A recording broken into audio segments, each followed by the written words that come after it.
Great, thank you. Lovely to see everybody.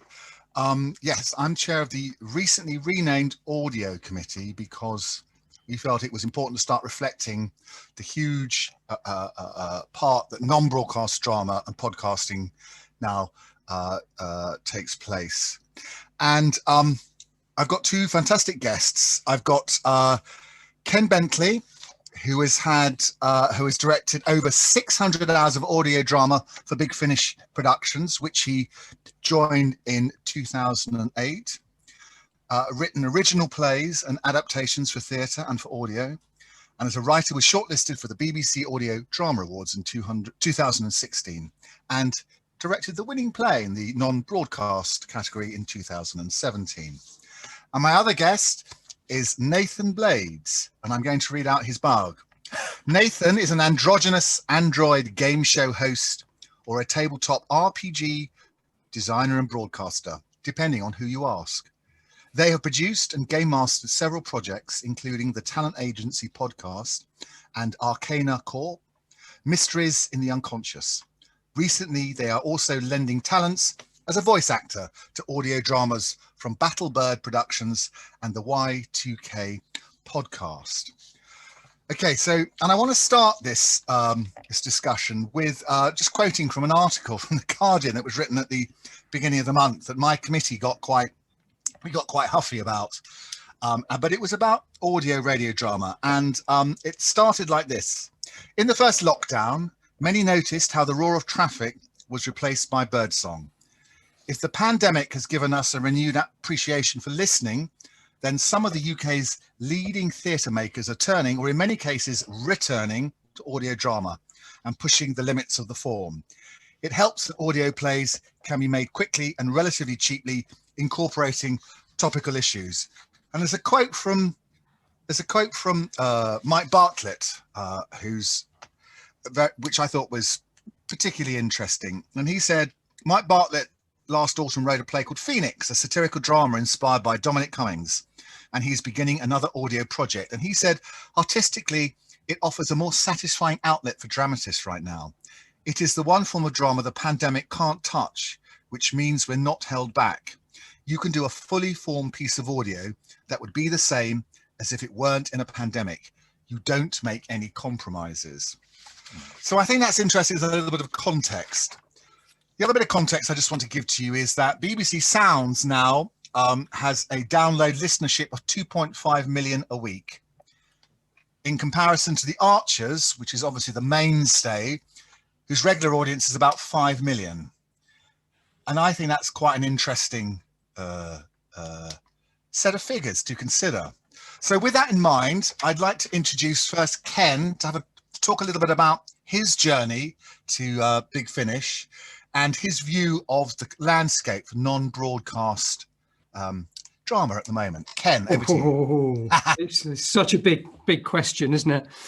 Like many people, I think I came to audio via theatre. I went to drama school initially, started working in theatre initially, and then was given the opportunity through Nick Briggs, the executive producer at Big Finish, to start working in audio. And really that became a tangent for me, which I pursued for a number of years. And this was early doors, really, in terms of non-broadcast. Back then, it was 2008 when I directed my first play for Big Finish, first audio play. Big Finish had already existed for, I think, a good 15 years at that point. So they'd been producing non-broadcast audio for some time, but were still relatively alone in that landscape. Podcasting was still relatively new at that point. It had existed for a couple of years, 3 years, maybe 3 or 4 years. But iTunes had only just embraced distributing podcasts, so it was still in its infancy at that point, and there weren't many other people out there. When did a good question I don't know the answer to? When did Audible start? Probably I don't know. Before then. Don't know. But if somebody knows that, let me know, because that's an interesting, I think, sort of step in the journey of non-broadcast audio. But in that time, so I've been doing this for slightly over 10 years now, but in that time it's exploded, and it's exploded in so many different ways. that you can't really discuss. I don't feel you can discuss podcasts, and we're talking specifically about fiction podcasts, about narrative storytelling. It's exploded in so many different ways that it's very difficult to talk about it as being one thing, as being any one thing. Big Finish has always been a non-broadcast company, but it exists. Its business model, if you like, is almost completely unique in the field of podcasting. What they do is very different to what Audible do. It's very different to what Spotify are getting into. It's very different to what a lot of the other independent distributors are doing. But this is where it starts. It's a bit of a can of worms that we open just by asking the question, because you've got you can separate production from distribution quite easily. Producers can become their own distributors. And that's something I think that's almost completely unique to podcasting. And it's one of the things that makes it exciting.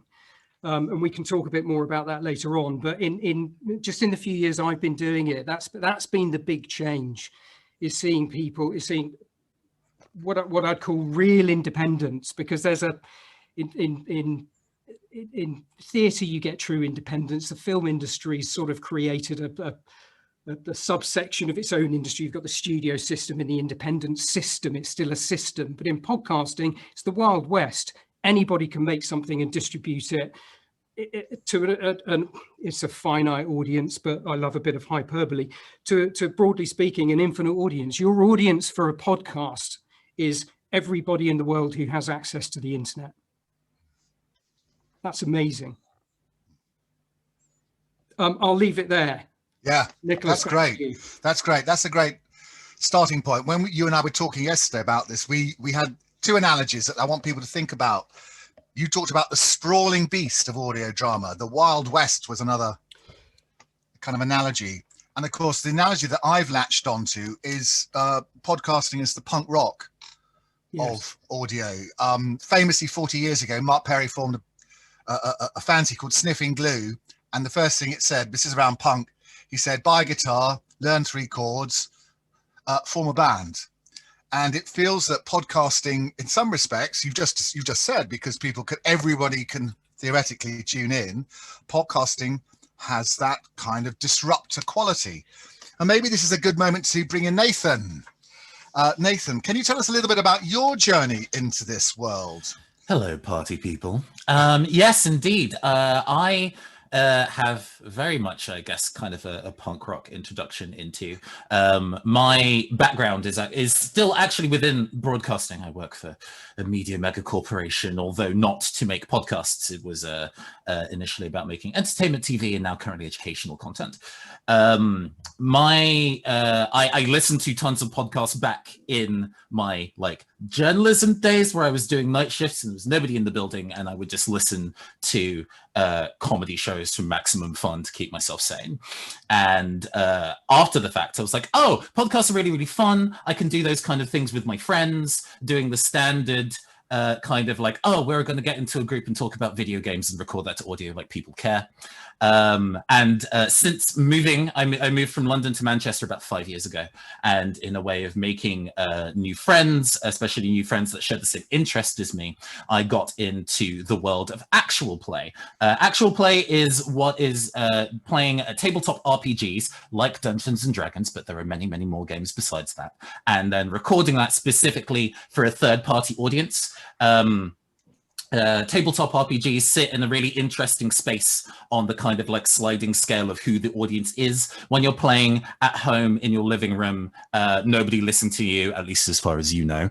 You've got the audience and just the other people rolling dice. And then on the other end of the scale, we've got stage theater, where all the kind of tips and tricks and performances are entirely for an audience other than the performers themselves. And actual play for me sits somewhere roughly in the middle of those. The way that I run things a little closer to theatre than it does to just playing with no audience at all. And that has been really interesting because it shares a lot of thematic ties with audio drama in terms of how you produce it and being able to tell a consistent understandable story between a string of episodes. If you're really into it, you're doing all the kind of like sound design that really good audio drama does as well, to be able to kind of help the external audience get into the world, even if the players aren't. And continuing to kind of explore those worlds and learning ideas from theatre and learning ideas from audio drama has done a lot to improve how I do actual play in my actual play projects. So just to draw on that analogy a bit more, for you it starts out as a kind of a bonding gaming thing with friends, kind of like a hobby, but you're bringing all your professional understanding of dramatic structure, etc. Would you say that in the process of playing out the role playing in the game, in the podcast that you've made, that you've actually become a better structuralist, dramatist in terms of thinking about those really important aspects? What things that create a good story that make us want to listen? Yeah, for real. I think you gotta, because there's lots of things when you're only really concerned about entertaining the people that are in the same at the same table as you can do things like have a combat sequence that lasts 2 hours, but you can't do that in a radio show or play because everybody would find that exhausting. And you think you as somebody who's putting the show together but also running the game as a game master, you have to put on a hat of being a producer or being a director, or there's a degree of being a stage writer, but one of the big draws of tabletop RPGs and actual play is the collaborative element of the storytelling. I might be thinking of lots of interesting scenarios that would bring the interesting aspects of the players out to the forefront and give them pieces of narrative gum to chew on, to kind of make something interesting. But it is me still passing the ball over to them for that and giving the spotlight to my players to do stuff narratively. I think it'd probably be really interesting to take that to more structured screenwriting, because I would probably be immediately lost in terms of write a really cool scenario, and then I'd be like, and I have to make the other people say things? Can't I just let them run with the cool ideas and bounce back and forth? But that's not how audio drama works. I've got one further little question about that. How far has all of this been influenced by the rise in fandom sites and the rise of this huge fan the fandom sites where people own and create alternative realities to these pre-existing podcasts and explore issues around gender, sexuality, race, and things, which can be very exciting? Has there been a kind of synergy between the two? Sure, for real. There's a lot of words about people both on and off mic using tabletop RPGs to explore concepts and identities beyond themselves. Embodying a different person is an excellent way to kind of understand things about a different type of person from yourself and understanding yourself. There was a string of times where I was running many characters with he, they pronouns, and then I was like, oh yes, that is also me. But that also fandom is a really interesting space in talking about this, because I mentioned Dungeons and Dragons earlier on, mostly because that's probably the tabletop or role-playing game that you all are familiar with. But those are a lot of books that have a lot of canon information in them about the world, and some games actually have a lot of that detailed information. I don't care about any of that. I've never cared about anybody else's world building when telling stories. I'm more interested in telling my own than caring about being accurate to whatever lore exists. And actual play audio drama does do that, I think. There's lots of like Star Wars actual play where that's in the world of Star Wars, but they don't necessarily care too much about the canon, or maybe they do. The really, really big podcasts, Critical Role and The Adventure Zone really come to mind. So those might be the ones that other people who aren't super into the hobby might have heard of. There is big fandom around those shows, which can set a lot of standards for everybody else, and that can be a little difficult. But it does mean that people are really invested in those worlds and will make their own characters that can exist and interact with those characters. I'm yet to hear of anybody doing their own podcast show that works with the podcast canon from something else. That'd be really wild. I don't know whether it would be something I would personally listen to, but I really hope that that kind of thing exists. In regards to talking about like gender and race and sexuality, that can also really heavily depend on the genre of the piece. fantasy works, and because Dungeons and Dragons is in part based on the works of Tolkien, can be really hostile, let's say, to particular bodies entering into that world. I'm not a big fan of fantasy because a lot of traditional fantasy doesn't have people like me exist, so I'd prefer to not give it my time. I instead actually work in cyberpunk a lot, which is why the idea of talking about podcasts as punk is quite relevant to me, because that is all about, in terms of the art that I create and the stories reflected in cyberpunk, like changing the world and finding joy in a world that would rather you not exist is kind of like a background of stuff that I like to work with. That's a lovely description. That's a lovely description. Can I just stop you there, because you've touched on something really, really vital and so rich. And I wanted to, and I think that it has had a huge influence on audio drama. I want to come back to Ken, because there's something else that he and I talked about last night, which is also hugely important, and that's technology. Ken, can you tell us something about how you think technology has effectively driven this entire medium for non-broadcast and podcasting? Well, it's democratized production as well as distribution and the listening experience, hasn't it? I don't think it's no coincidence. A couple of people have mentioned that Audible started in 1995, which I find quite interesting, much earlier than I thought. But I think Audible has, along with a lot of other non-broadcast audio, really took off around the time of the iPhone, the introduction of the iPhone, or let's say the smartphone, because Audible, Android were very quick to pick up the baton as well at roughly the same time. As soon as you could find, and we'll talk more, I think, I'd like to talk more about genre and fandom, because I think they're key aspects here. As soon as you could, from a device you carry in your pocket every single day, access exactly the kind of content you want to listen to at a time when you're free to listen to something, so you don't have to park yourself on the sofa and devote 2 hours in front of a screen to consume this. You can do it when you're walking to work or waiting for the bus or what have you. As soon as we had that technology, everything exploded, and it exploded for everybody. I know at Big Finish, who I make most of my work for, things changed significantly at that time. It's no coincidence that the iPhone was launched in 2007, and I directed my first audio play in 2008. These things were all it enabled so much more production and distribution. Yeah.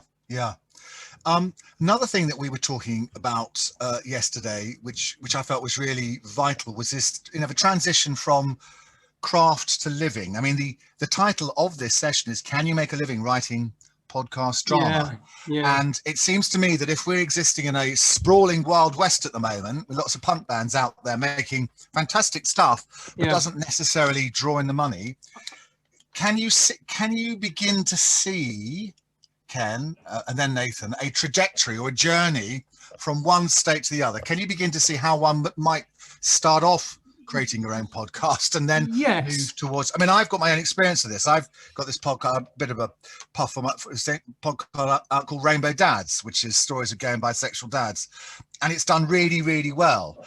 And we've won various awards and things, but we financed it ourselves. Yeah, it hasn't been huge, cost a huge amount of money. And we're looking for people to donate so that we can make the next series. It has definitely had an impact and made a difference. I wonder whether that's particularly true of the fact that it's a series of interviews rather than a narrative, and we can talk about that. But I'd like to get from you a sense of how a career could start in non-broadcast drama, how it could work, and how something like Big Finish, which has a very particular library, doesn't it? And a particular set of offers many opportunities, I think, particularly for new writers. And is it really, I say it's an exciting addition. Of course, it's been around for ages, but I think that it's only really now that, broadcast radio is really sitting up and paying attention to it in a way that it hasn't done before. So I wondered if you might give us a little bit of a sense of how, that might work. I don't have the figures on this, but I would think, just to try to sort of keep pulling this back to writing and the fact that we're all writers. Can you make a living as a writer from from podcast drama. Was the title drama specifically as well? Podcast drama, I think it was. Yeah. Yeah. So podcast drama, fiction podcast, narrative podcast, they're called many different things and for many different reasons, because they're available in so many different ways from so many different sources. It's probably a very small slice of the podcasting pie. I would think the vast majority of podcasts are probably interview podcasts, and radio, as used as the BBC do to put radio shows on after broadcast and people can listen again. So there's so much to podcasting aside from storytelling. Can you make a living as a storyteller? I've been thinking so much about this question ever since you invited me to be part of this, and it's such a yes, you can. There are so many short answers to this question and so many long answers to this question. Can you make a living from it? Yes, you can. But a great question to follow that up with is, should you always? Because I think one of the exciting things about podcasting is that you get the opportunity to tell the story you want to tell. There are the thing that excites me the most about podcasting at the moment is there are very few gatekeepers. I think anybody who's trying to make a living in this business, in theatre, film, television, audio, whatever it is, first thing we come up against as a novice, as somebody with very limited experience, is the gatekeepers. And you've got to appeal to the gatekeepers and get past the gatekeepers to start to make a career, to start to earn a living. The thing about podcasting is, yes, there are some gatekeepers. Audible has gatekeepers, Big Finish has gatekeepers. Some of the larger organizations and companies that exist in this world still have gatekeepers that you need to get through if you want to work with them. However, you can still do it yourself anyway. Yeah. And not only can you do it yourself anyway, you could arguably find a bigger audience than you'll get through Audible or Big Finish or somebody else or Spotify. So you've got to decide what you want from it. I need to earn a living. I need to pay my rent and feed myself. So I need to earn a living from it. So I found a way, or luckily that way found me, but I found a way of earning a living from it, which is great, which I love, and I'm very grateful for that. But there are also additional opportunities that it presents me. Should I have an idea for something that doesn't necessarily fit within the sort of remit that Big Finish have, or isn't of interest to Audible, nothing is stopping me. Well, a very small amount of money in terms of producing drama. The only thing that's stopping you with audio is a very small amount of money.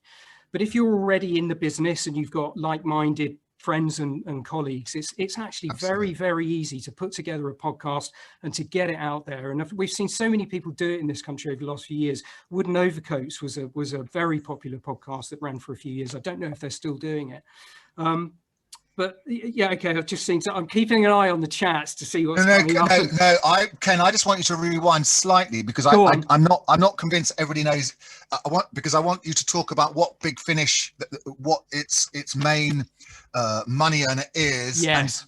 and then to segue into genre, which I'm then going to throw at Nathan, because I'm sure he's got a lot to say about genre. But I think genre is the key. I think that's the key for a lot of writing. But tell us a little bit about Big Finish and you know what one would expect if you dropped into the website, because we can't assume that everybody here knows. Sure, and this will hopefully answer Samantha's question: how do you monetize it? Because it's a very good question. Big Finish is a completely enclosed ecosystem.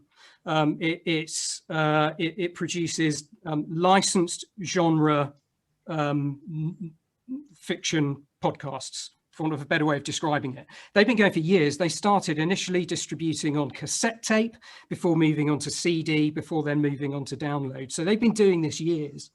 And they've got, because they produce licensed drama and genre, they have a built-in and very loyal audience who have always subscribed and bought the productions. And this was going back before there were other distribution platforms like iTunes to distribute audio drama. So that loyal audience who were prepared to pay for good quality audio drama enabled Big Finish to create a business model that they still use. But that model this is why I say podcasting is so many different things. That's one model, and it's almost entirely unique to Big Finish. It requires fandom to be interested in paying for good quality audio drama that interests them. Right. And it's got to be good. It's got to be entertaining. You've got to keep delivering to maintain that fan base, that audience. I mean, I've come to you guys with an idea for something which is based on some novels written by a very good friend of mine set in ancient Rome. And I'm very conscious, and you guys are interested, but I'm also very conscious of the fact that you have the Doctor Who franchise, which is this monolith, this huge thing. Yeah. And then you sent me a lot of little leads to kind of free downloads. And there was some fantastic stuff on your site. There was Cicero's letters. There was a fantastic series about women in the RAF in the Second World War, which I was really enjoying. That's a girl. Yeah, which has just been is a finalist in the Audio Awards this year. I was, and it's exact, for me, that's a far more for me, that's my personal taste. Yeah. But it's like an entry drug, isn't it? You're going via Doctor Who, and then all this other stuff opens out in front of you. And we've got to work out, as a company, Big Finish have got to work out what other things might interest that in the Venn diagram of audio drama listeners, what else they might be interested in. So they're always exploring other things and trying to build the library. And the great thing about audio drama is, at Big Finish particularly, is it is a library. It's a back catalogue. It's always there. And this is much more the case now with film and television, as we know, with things like Netflix. But again, all of these things are relatively new. Nicholas, we were talking the other day about the BBC, that back catalogue the BBC have of radio drama that is completely inaccessible. Yeah, absolutely. And yet they are trying to monetize it abroad, of course, by using adverts in their podcasts and in their dramas. Now, of course, they can't use in the UK. Just to expand on that monetizing idea, if I may, just to answer Samantha's question. So Big Finish, it has that loyal audience who are prepared to pay for audio drama. If you don't have that loyal audience, then you've got, and Nathan, you'll be able to pick up on this hopefully and speak about this in a bit more detail, because this is an area that's new to me. I have very little experience of. But you've got the advertising model, and you've got the Patreon model, and there are other websites. Coffee is another one. But you can, if you get enough listeners, then your distribution platform will tag advertising onto your production, and you'll get advertising revenue. Similarly, you can open a Patreon account, and you can ask people to donate to your production, these are just a very small number of ways of actually earning some income from your podcast. Okay, that's a brilliant segue into Nathan. Have you managed to earn from your and talk a little bit about genre and how do I earn money? Well, funny joke. Without your day job is we've talked about this, is in an area which would naturally give you a whole set of producing skills that you can use in your RPGs, in your audio drama. So just give us a little bit of a sense of your. Yeah, for real. I'll intertwine those two and also not talk about this for too long because I don't want to bore people. But when I started out, it was very much when I first started recording the talent agency, which was not my first podcast, but was my first actual play show. I find it really horrendous and embarrassing to listen to now, especially the early stuff. But that's how you learn, is that you make a bunch of bad things and you make some things that are not as bad. But anyway, I was doing that because it was that was a really, really punk rock approach to it, because it was just, I have a decent microphone and a laptop that I can take to a space that is quiet but still gets a ridiculous amount of road noise, and record with my friends and not know what compression is and just knock out stuff. And that was great, but I kind of very intentionally didn't monetize that. Mostly because, especially since the subject matter of the talent agency is very specifically in cyberpunk in terms of genre, and it felt really hypocritical to pull a ton of like ads and sponsorship and kind of external control on the work to something that is about pushing against that, because the podcast is also specifically about the arts and entertainment industry in the UK in the 2070s and how it's exactly like now, except slightly worse. and so that was great. There was no pressure. We made what we wanted. I learned a lot of things about how to make shows better. And then as I was continuing simultaneously to work in broadcasting and touch the world of assistant production and production, I was then slowly starting to take those technical ideas into my free time projects, thinking about the steps that it would take to go from an idea to an executed idea. Yeah. And as I was gaining that, and especially in the last year, I've been doing actual play for about 4 years now, but in the last year, I kind of was like, oh, I now have enough talent in making these things where I want to start thinking a lot harder about how I can bring all of my talents into my work and also be paid appropriately for my time. Yeah. But all podcasts are not one-person projects. I mean, there are podcasts that are one-person projects, but I'm sure that nobody really wants to listen to those. Where it's podcasts equivalent of selfies. Yeah, you know what I mean. Where it's kind of like, oh, it's not just me. It's about making sure that all the people that I'm working with are also having their time valued.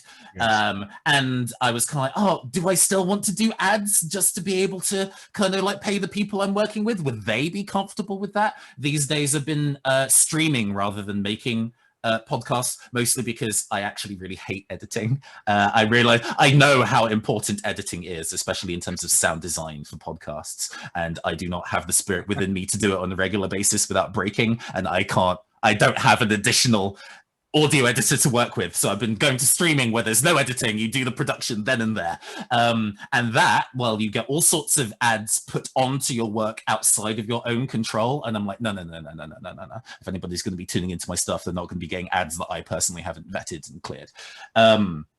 So you're like a punk band. You're like the Clash, not selling out. Yeah. I mean, in that kind of way, especially when you're streaming on Twitch and it's like, I want to give as little money to Jeff Bezos as I possibly can.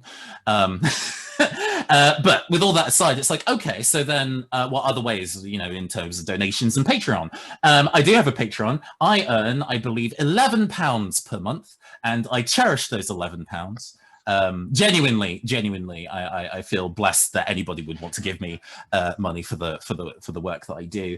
But as a result, I recognize that I am unable to kind of go the lengths to kind of do that full kind of production. But fortunately, I have a day job, so I can at least keep myself supported, and I can pay the people that I work with and people that I commission out of my own pocket, and I feel okay with that.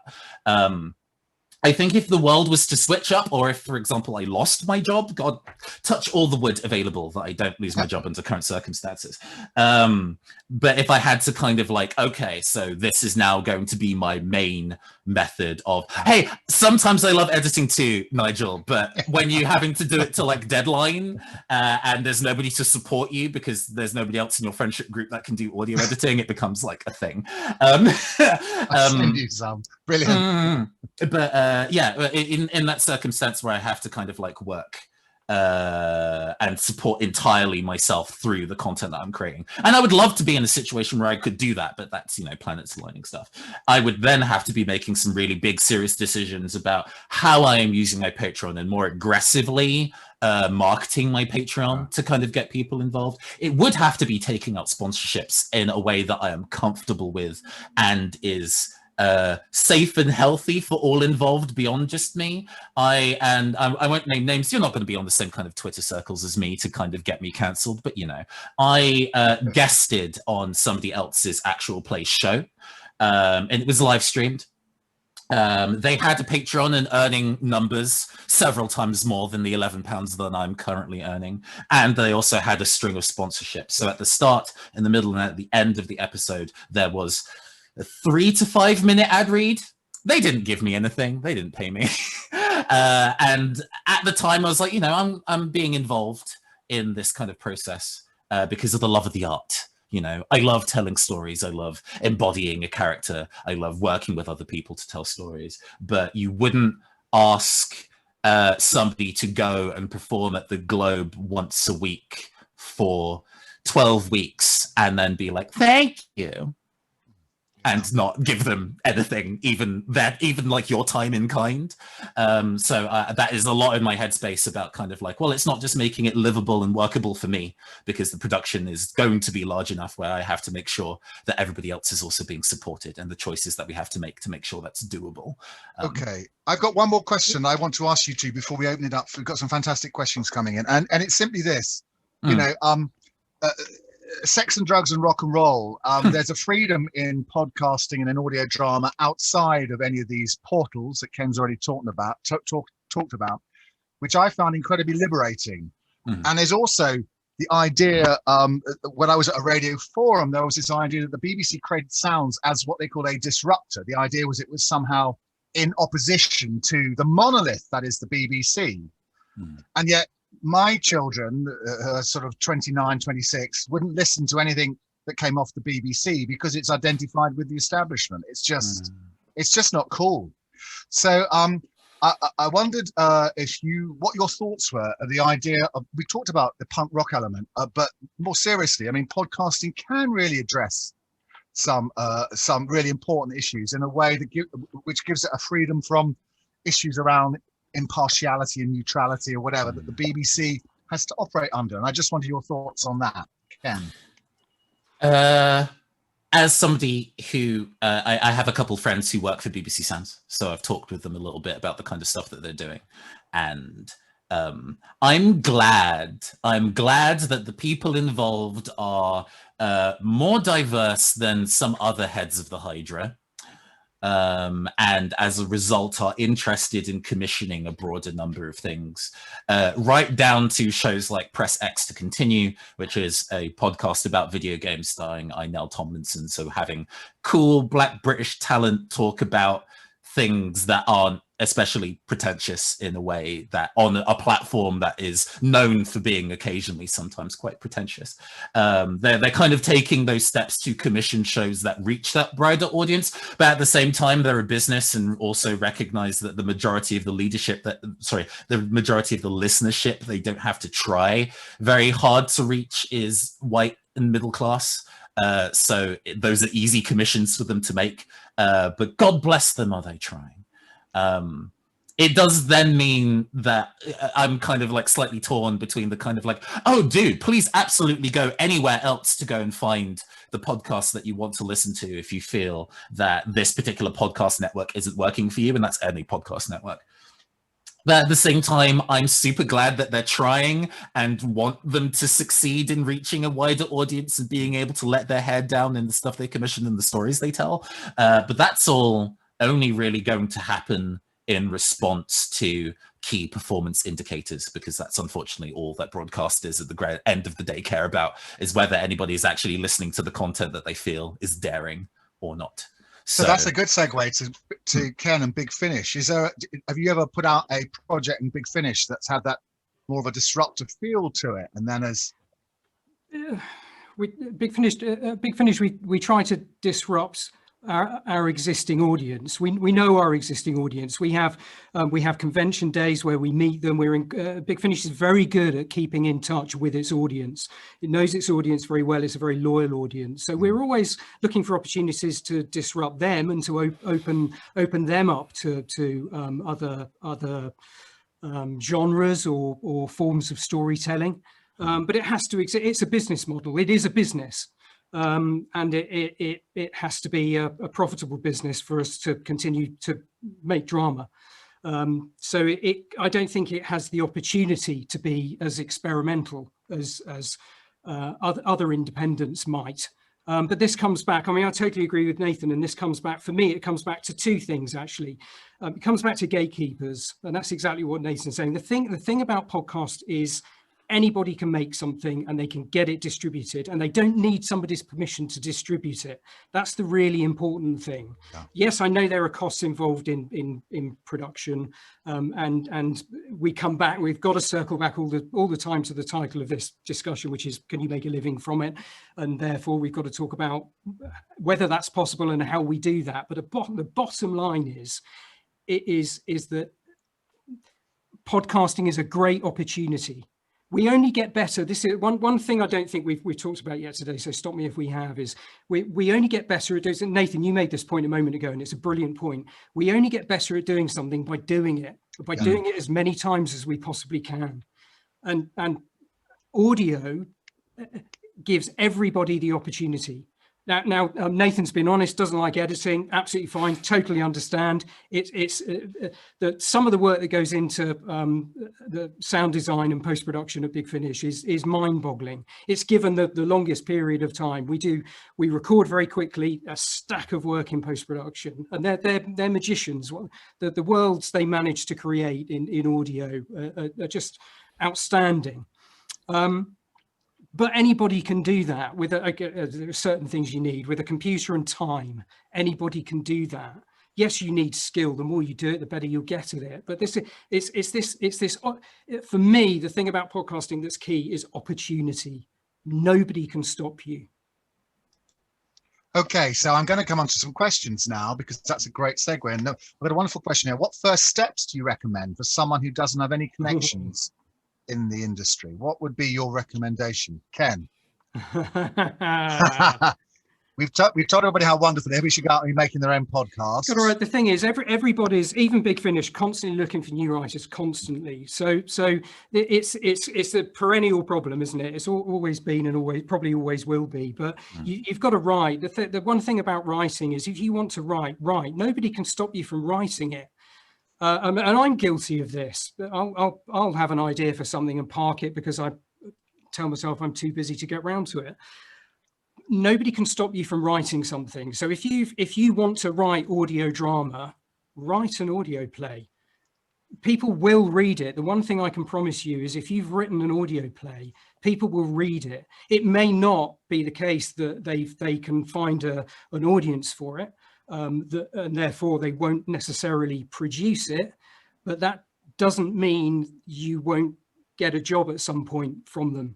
If you write, trust me, if you write a bloody good audio play and you get it under the right noses, that in itself can create opportunity. Do you guys have a favorite podcasting website that you would recommend to people who are starting out? I mean, it's like a hosting service. Hosting service, yes. Right. Can you talk a little bit about what they offer? And there are so many there are so many platforms, there are so many places to distribute podcasts now. You've got and free places, but you can get it on Spotify, you can get it on iTunes. There are so many distribution platforms. A service, there are some services out there. I can't think of the names of any off the top of my head, so I can only apologize, but you'll be able to do a quick web search and you'll find half a dozen. These services will do all the hard work for you. They'll distribute to all the platforms. And Nathan, you make a good point about wanting to vet the advertising associated with your production. That can be very important for some people. Probably should be very important too. But they'll take care of all of that. So if you're happy just washing your hands of all of that and saying, look, I want this to be just distributed and I want to earn some income from it, there are companies out there you can hand your podcast to, and they'll take care of everything. And the advantage to that is they know where to place it, and they know how to connect the advertisers with your production for you to then to start earning an income from it. Yeah, for me, in terms of kind of talking about specifically getting the work out there and connecting with people, I think for me it was specifically working with a bunch of like-minded people who are also okay not making money in the short term, because as I say, the very few of these things are one-person projects. You end up having to so much good art, especially kind of like broadcasted art, is through collaborations of ideas, and not I'm not one for auteur theory, but working with other people who are willing to make something together, realizing that you're not going to make any money from it. And then I connected with people at in-person events, which was easier in the before times than it is now. But being able to kind of connect with other people who are in that industry and in a tier above you, and being like, hey, really respect your work. This is some work that I'm doing.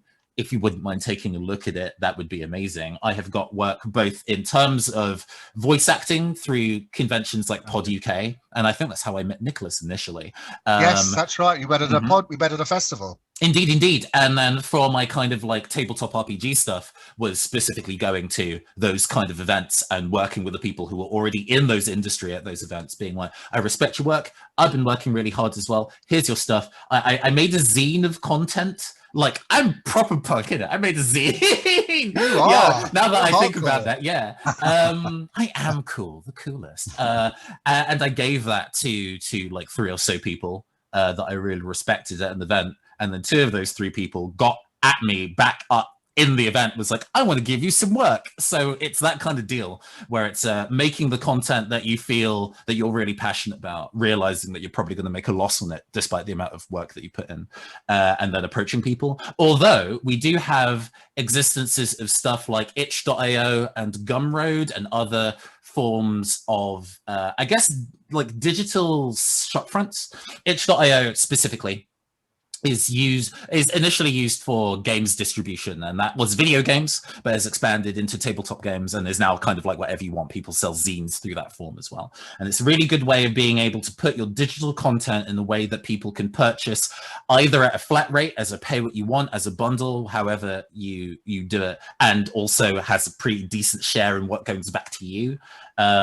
And is a really easy way to share that content with other people. Because I think I've been keeping an eye on chat, and somebody was like mentioning about ways of being able to kind of get, scrolling back up. Somebody mentioned something along the lines of being able to like, oh, I want to be able to short-term, the viability of selling a short-term arc rather than an ongoing thing. You could theoretically record and package all of it and then sell that as an existing audio book MP3 product separately and have that be your kind of like big foray into the world. Oh, yes, Patreon. I believe somebody's put the link of it like early, further up the thread, but there's essentially a website that is, it's like a sponsorship. You have patrons on Patreon, and they can donate any kind of amount of money on a monthly basis, and it's your responsibility on the other side of that to give them content on a monthly basis, which could be whatever you like. You could set tiers, like if you donate X pounds per month, I will specifically give you the raw recordings of our audio drama so you can hear the bloopers, for example. That's works a bit like crowdfunding, doesn't it? Yeah, crowdfunding, but it's rolling, because crowdfunding is usually stacking up all that cash to a single deadline, and that works too. Something recently, there's an audio drama series that specifically went to Kickstarter so they could amass all the money up front to pay everybody involved guaranteed a living wage throughout. I would love to pay everybody a living wage for the stuff that I work out, but that's £30 an hour, and I can't. I'm poor. I'd like to just also. Nathan talked about events, and this is my chance to plug an event that I've been involved with over the last 4 years, which is the International Radio Drama Festival. You know, we're having a conversation about narrative forms, UK. European narrative forms, but there's a whole wealth of radio drama out there, and this year in particular we've had twice as many entries from around the world. And what's been really interesting, it's lovely, it's fantastic, at entries from India and entries from Iran, but what is especially interesting, it seems to me there's a huge market and a hunger for this sort of material in America. And that has been the thing that has really surprised me over the last few years, is how the American kind of appetite. And I think, was it Ken who came up with that fascinating statistic? 35% of all Americans had listened to a podcast. Was it one of you guys? No, it wasn't me, but it's a brilliant statistic. I mean, it absolutely made me stop in my tracks, you know, that it was an extraordinary. But you see, I wonder whether over there they don't have the sort of rich history of broadcast radio drama that we have. So that was a country, I think, that was just ready to absorb something brand new. Whereas for us, what we're having to do in this country particularly is try to get people to sort of reframe their thinking when it comes to audio. Just to wind back just very quickly and ever so slightly, there's a website called Acast. I don't know whether I've said that. It might be Acast, ACAST, which is one of those organizations you can go to distribute your podcast. And then somebody mentioned, quoted the Big Finish website, which says, don't send unsolicited scripts, we can't read them and we'll throw them away. Like any big and busy company, yes, The company will not read an unsolicited script. They also produce a lot of licensed drama for some quite high profile franchises. So they've got to be very careful about just sort of covering their tails a bit with regards to where ideas are coming from. But the one thing I would say is the company works with a lot of new writers that they found from many other areas of the podcasting, I want to say industry, but that's not the word I want to use. We've found writers who have been working, producing independent podcasts, some of which you'll have heard about, some of which you haven't, but we listen to things. All the individuals who work for the company. I'm not employed by Big Finish. I should just say, in the interest of transparency, I'm not employed by them. I'm freelance, and as a freelancer, I listen to what I can and I read what I can. And if any of us discover somebody who we think is good and could really help us, Big Finish produces a lot of drama, and we constantly need people to help with that output. And if we find good people, we'll find an opportunity for them and nurture that opportunity, because what Big Finish do is very specific. And if people have it in them to deliver, then we'll help. We'll nurture that skill. Okay, I've got another question from a slightly different angle, which is interesting. It's somebody from somebody who runs a fiction podcast with over 200k downloads a month. Hell 7 yeah. million in total, which Brilliant. to my mind is like, They should be here talking with us. It's Yeah, exactly. for Should be real. doing this whole session. It's well reviewed. It has a strong fan base, but I'm really struggling to turn those numbers into any kind of decent monetary reward. Yeah. Okay, brilliant. Other than Patreon, selling the odd ads, any other avenues which you should be looking? This is a really good question. Even you've made something that you think is self-evidently a big success, but it's still not doing the kind of bringing in the kind of money that you would reasonably expect. Okay, I can't. It's very difficult to answer the question, how do I instantly monetize that? Yeah. I mean, at the moment, you're doing all the right things. You've got a great loyal audience there. And of course, you don't want to put them off by suddenly chucking a price tag on it. But this sort of opens the door to other things we could possibly talk about. And it's the idea we have as consumers, and we're all guilty of this, of needing things to be free. We respond to things being free. One of the things that angers me the most at the moment are the ads on TV for that Channel 4 run for All 4, where they describe it as the only free streaming service. It isn't. It's paid for by advertising. So if you're not paying for that advertising, you're certainly paying for it in the time you spend watching advertising. It's not free.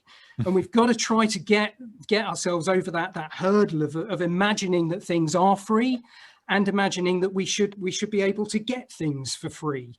And so I would think the first thing I would think with regards to and piracy is a tangent to that, which probably isn't something we should discuss today, but I think it's an important aspect of all. It's a huge issue, isn't it? It's a massive issue. Yeah, it's a very important issue that needs addressing. Yeah. But you've got 200,000 listeners a month. Is that right? 200,000 downloads. 200k a month, 7 million in all. I mean, this is. I mean, this is the first thing I would do is you don't want to suddenly, as I say, spring a price tag on it and put them all off, because if they're used to getting it for free, then they won't react well to that. But the first thing I would do is start to try to find ways to make them realise that there are costs involved in what you're making, and therefore it might be an idea that they warm to the idea of paying for the service you're providing. I don't know whether that's possible, but that's what we all, as an industry, that's what we need to start doing. Nothing's free. We've got in our heads this idea that I have conversations with people who try to tell me that the BBC is in some way free, and it isn't. It's more expensive than Netflix. But we just imagine, I mean, okay, it's a bloody hell of a lot of content. I'm not dissing the BBC here. It's a huge amount of content. It's very, very good value for money. And we should all pay our license fee. I fundamentally believe that. And we've got to do everything we can to save the BBC. But it's not free.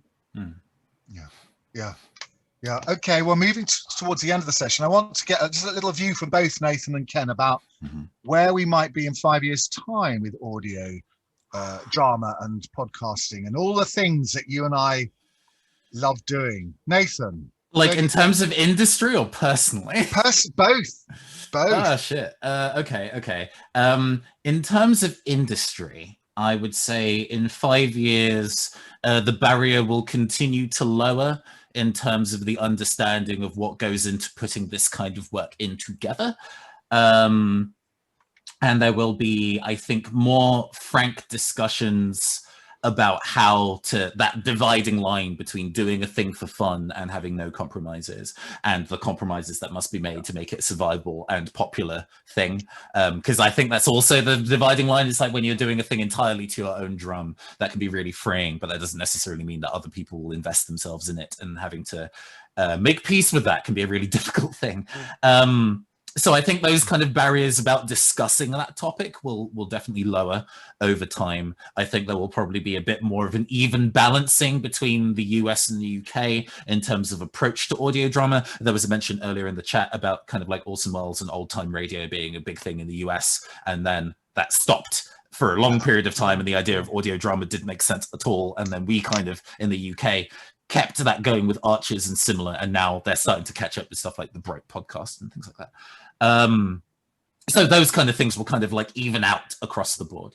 I would like to think that there would be an additional kind of like renaissance in minority voices making podcast content, because that's already true. There are definitely minority voices making podcasts because it's a nice, an easier and maybe barrier lower way of getting your content out into the world, your creative idea out into the world, but it being an accepted and realized and regularly featured thing. I as a voice actor can continually find it quite difficult to find roles as a Black British person rather than a Black American person for a lot of things. And I hope as the wide range of stories are told, that will lower as you go. For me personally, in 5 years, I would love to be working with a larger, consistent team of creating stuff. I guess I'm enjoying being the producer of my own world, but I also realize that I have a limited scope in terms of my own financial backing and other reasons to not have that be as big as it can be. But I would love to be working in the collective with other people who are also trying to shoot for those same kind of like heights and personal actualization of skill and same wavelengths in terms of the content that we want to create. I would also like to be employed in a lot more audio drama projects. So you know, okay, if you want me to learn my voice, go contact me. Yes. Ken. Yeah. Sorry, well, I've got no time. I understand. Fine. I'm no super forecaster, so I have absolutely no idea what I'm going to be doing in 5 years' time. I think what this pandemic has proven, I think, to everybody, and going back to the article you started with, Nicholas, is that anybody can make audio, and I think people are waking up to the fact that's a very exciting and very democratic opportunity. You don't need the enormous teams of people and equipment that you need to make film or television. You don't need the physical space and time that you need to make theatre. You can buy a relatively affordable, you can buy an affordable microphone and very affordable equipment, and you can make audio drama. And I think people are waking up to that. They have been over the last 10 years. And I think that's only going to improve. And as Nathan says, give the opportunity for us to hear from many, many more voices. The one thing I would say with regards to equipment, because I know people, I totally understand the argument, it's still a cost. You know, nothing in life is free. There are still things there are still bits of equipment you're going to need to accumulate to do this. But all I would say is, all of that equipment in the first few weeks of the first lockdown was sold out. You couldn't buy a microphone for love nor money. So trust me, in another couple of months' time, there's going to be a bloody hell of a lot of equipment going cheap on eBay. Going cheap, yeah.